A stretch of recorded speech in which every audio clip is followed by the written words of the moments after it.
Friends, SBI பேங்கோட mobile banking அப்ளிகேஷனான YONO SBI அப்ளிகேஷனில் ஏடிஎம் கார்டு இல்லாமல் ஏடிஎம் மிஷினில் பணம் எடுக்கிறதுக்கு யோனோ கேஷ் அப்படிங்கிற ஆப்ஷன் வந்து ஆல்ரெடியே வந்து இன்ட்ரடியூஸ் பண்ணி ரன்னிங்கில் இருந்துகிட்டு இருக்கு. ஸோ அந்த ஆப்ஷன் மூலமாக இனிமேல் வந்து நீங்கள் மணி விட்ரால் பண்ணுறது இல்லாமல் மணி டெபாசிட்டும் வந்து ஏடிஎம் மிஷின் மூலமாக வந்து பண்ணிக்கலாம்.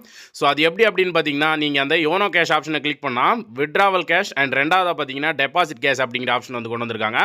அந்த ஆப்ஷனை கிளிக் பண்ணிவிட்டு நீங்கள் ஓன் அக்கௌண்ட் உங்கள் அக்கௌண்ட்டுக்கும் மணி டெபாசிட் பண்ணிக்கலாம். அதே மாதிரி பெனிஃபிஷியரி நீங்கள் எஸ்பிஐ அக்கௌண்ட் பெனிஃபிஷியரி எதாவது ஆட் பண்ணி வச்சிருக்கீங்கன்னா அந்த அக்கௌண்ட்டுக்கும் நீங்கள் வந்து மணி டெபாசிட் வந்து பண்ணிக்கலாம்.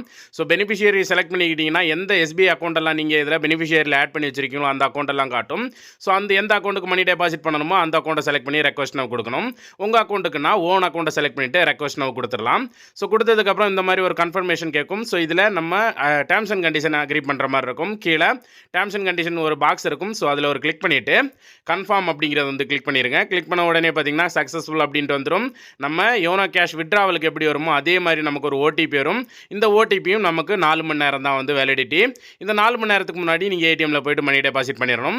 ஸோ நீங்கள் ஏடிஎம் மிஷின் போன உடனே பார்த்தீங்கன்னா ஆல்ரெடியே நம்ம செலக்ட் பண்ணுற மாதிரி யோனோ கேஷ் அப்படிங்கிற அந்த ஆப்ஷனே கிளிக் பண்ணிக்கலாம். விட்ராவலுக்கு யூஸ் பண்ணுற அந்த யோனோ கேஷ் ஆப்ஷன். ஸோ அந்த ஆப்ஷனை கிளிக் பண்ண உடனே பார்த்தீங்கன்னா இதில் 2 ஆப்ஷன் காட்டும். டெபாசிட், விட்ராவல் அப்படிங்கிற 2 ஆப்ஷன் காட்டும்.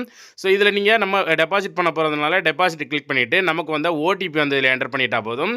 ஓடிபி என்டர் பண்ணிவிட்டு நீங்கள் கண்டினியூ அப்படிங்கிறத வந்து கிளிக் பண்ணிங்கன்னா நீங்கள் யாரோட அக்கௌண்ட்டுக்கு வந்து ஓடிபி ஜென்ரேட் பண்ணிங்களோ உங்கள் அக்கௌண்ட்டுக்கு இல்லைனா பெனிஃபிஷியராக யாரோட அக்கௌண்ட்டு அதாவது அக்கௌண்ட் ஹோல்டர் நேமு நம்பர் எல்லாம் காட்டும். எல்லாம் செக் பண்ணி பார்த்துட்டு கன்ஃபார்ம் கிளிக் பண்ணிங்கன்னா அமௌண்ட் வைக்கக்கூடிய பாக்ஸ் ஓப்பன் ஆகும். பாக்ஸில் அமௌண்ட்டை வச்சுட்டு என்டர் அப்படிங்கிறத வந்து கிளிக் பண்ணிடுங்க. கிளிக் பண்ண உடனே பார்த்தீங்கன்னா நீங்கள் எவ்வளோ அமௌண்ட் வச்சுருக்கீங்க, என்னென்ன நோட்ஸ் வச்சுருக்கீங்க அப்படிங்கிறத வந்து வேலிடேட் பண்ண ஆரம்பிக்கும்.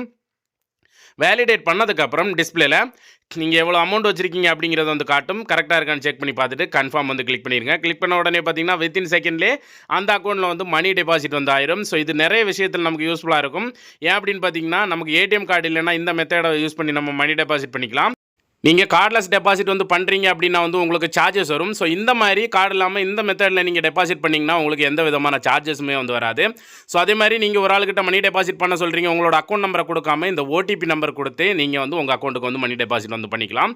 ஸோ இந்த இன்ஃபர்மேஷன் பிடிச்சிருந்தா லைக் பண்ணிடுங்க. மீண்டும் இந்த மாதிரி இன்ஃபர்மேஷனை சந்திக்கிறேன். தேங்க்யூ.